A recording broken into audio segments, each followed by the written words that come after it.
we have to talk about the sprints at Pre. Just us. Let's do it. So what do you have your eyes on?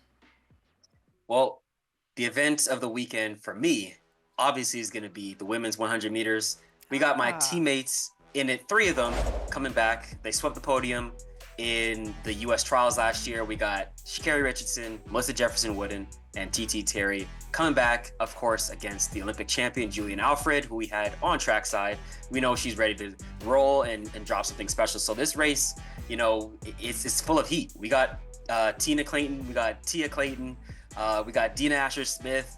It's loaded. So I expect a world lead in this race. It's going to be hot. I'm expecting huge things. So listen, you have the inside scoop. You have the tea because, again, like you said, you train with Sha'Carri, Melissa, and TT. What is practice like? What has it been like this week? Well, this is going to be a callback to one of our earlier trackside episodes, but I remember when I was talking about Sha'Carri after she ran in Japan, and I said it's nothing to worry about, right? She ran 11.4, but if she gets to Pre and doesn't drop anything, then I would be a little bit concerned. I'm fully expecting to see fireworks at the Pre Classic this weekend. Nice. I've had a front row seat to see what they've done at practice, and it's been spicy. It's been caliente, as you like to say. I've seen them turning it up, and when we do reps, one girl will go and would drop a time. The next girl will come the next rep and say, "I can do a little bit better than that." And so it's been a back and forth. They've been pushing each other. Iron sharpens iron. Yes. It's going to be special this weekend. They're on home turf in America. They want to defend it. They don't want Julian to come in here and win another title. That Pre-Classic title, the 50th anniversary. They want to win in front of the big week Nike executives. So it's going to be special, man. I can't wait. You got me pumped, okay? We got to wait. It's not here yet, but you got me really pumped to watch this. Okay, I have my eyes on the men's 100 meters. No surprise, because Kishane Thompson of Jamaica has run the 6th fastest time ever. He did that in Kingston at their trials. He faces off with who? The American Trayvon Bromell. Now, with Trayvon, I really want to see if he can back up the fast times that he put down earlier in the season in Rome. And I also want to see how both of them can perform under the intense pressure of Pre. Do you know what I mean? Do you know? I know, and I'm also looking forward to this race as well. Spoiler, of course, I'm a sprinter, so of course I want to see the sprints. And I got to shout out my 2 teammates as well who are in this race, Christian Coleman and Brandon Hicklin. So I'm going to be supporting them, but I definitely want to see that matchup between Kishane Thompson and Trayvon Bromell. Trayvon, when he ran his 984 in Italy, it looked very, very smooth, very technically sound, very easy. He kind of eased up at the end of the line, so I think he's got more there. And then, of course, Kishane Thompson ran the fastest time in, 10 years since Justin Gatlin ran 974, I believe in 2015. So, he's always capable of very special things. He's the 6th fastest man of all time now. So it's going to be a fireworky race as well, just like the women's 100. Pre-Classic comes with it, man. I got to say they did a great job with these fields, and I'm very excited for these sprints. Yeah, no, these appearance fees line budget must be insanity because you're not lying, right? Okay, quickly, let's touch on the men's 200 meters. Your training partner and friend, Kenny Bednarek, came on our show and he said, look, I want to go up against the big names. He finally gets his wish because who's in this race with him? The Olympic champion, Letsili Tobogo. Now, Aaron Brown, listen to me, good friend. I'm going to ask you who you got between Letsile and Kenny and the others. I don't want no teammate friend bias from you, okay? I don't want no homer situation. Who do you got? How do you see it? And go. Okay. Well, this is all assuming that I'm not in the race. I'm on deck waiting in the wings. True. So assuming I'm not in the race, because of course if I'm in it, I'm going to go for myself. Hello. Let's assume I'm not in the race. I'm going to put my technical analysis hat on. No bias. Kenny or Letsile. Of course, there's other people in the field. I got some of my teammates, Courtney Lindsay, Kyrie King, got to shout them out as well. But let's go with Olympic gold versus Olympic silver. Who do I got this year? No bias. I'm still going with Kenny. And the reason this man.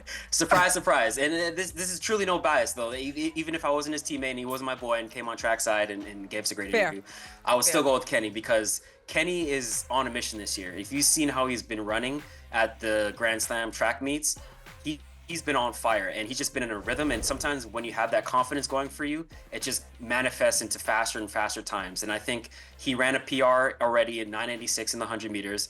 And I don't think he's shown what he can do in the 200 meters yet. I think he's been kind of holding back a little bit, waiting for the right moment to really drop a bomb. And I think there's no better time than the 200 meter at the pre-classic. You know, he's going to be in front of those Nike execs, like I was saying. He's got the Olympic champion, so you know his eyes are seeing red. He sees the Olympic champion, the guy that took his gold, that one that he's been coveting for so long. Right. You know, he's been Mr. Silver for so long, so many championships. I'm expecting a very fast race. I think he's capable of going around 19.6-ish. I wouldn't even be surprised if he touched 19.5 right now, to be honest, just because he ran that PR in the 100. And I just know, like, okay, he's going to be hungry. He's going to want to drop a bomb.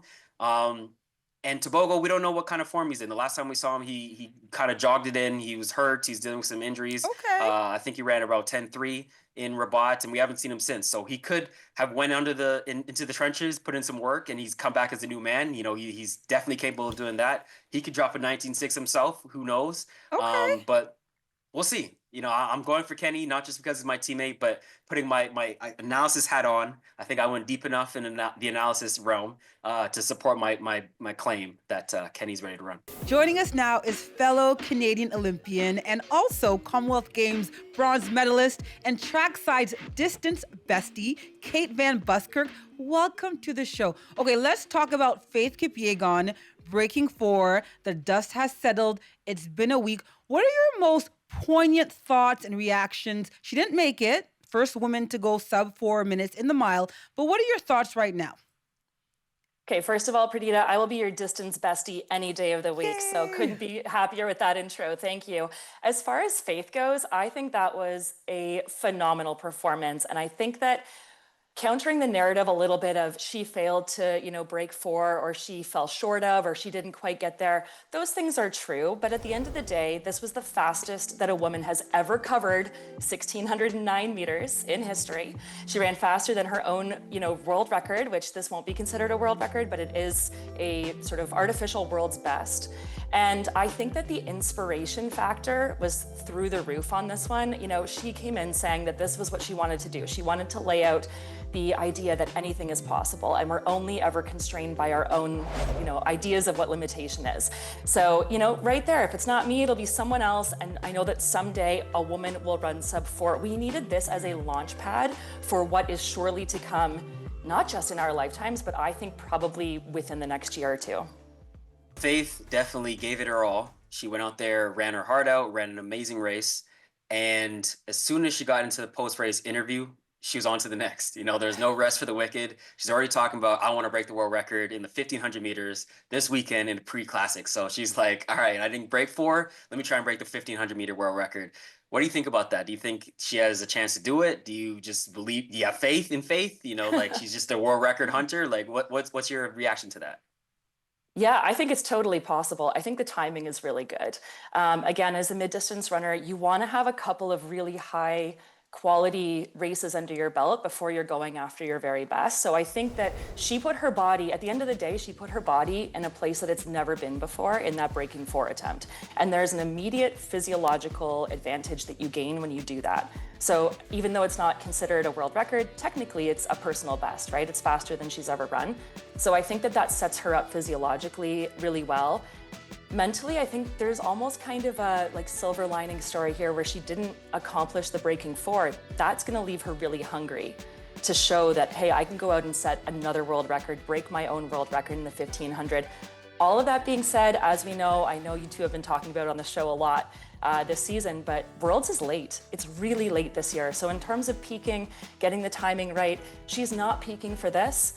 It would be very impressive if she broke her own world record. She's the only woman to go under 350 in this event, and she's done it twice. So it's totally possible. But again, if we don't see it, there's still months to go, and I think we're going to see something exceptional from her this season. Oh, we're going to clip this because I actually agree with you, and I believe you when you say that. Let's key in on pre just a little bit. One of the events that I cannot wait to watch is that women's 800 meters. And here's the thing. For me, it was going to be the clash between the last 2 Olympic champions in Keely Hodgkinson from Great Britain and American Athing Mo Nikolaev. Keely has now dropped out. right? Tessike Duguma is still there. Mary Mora is still there.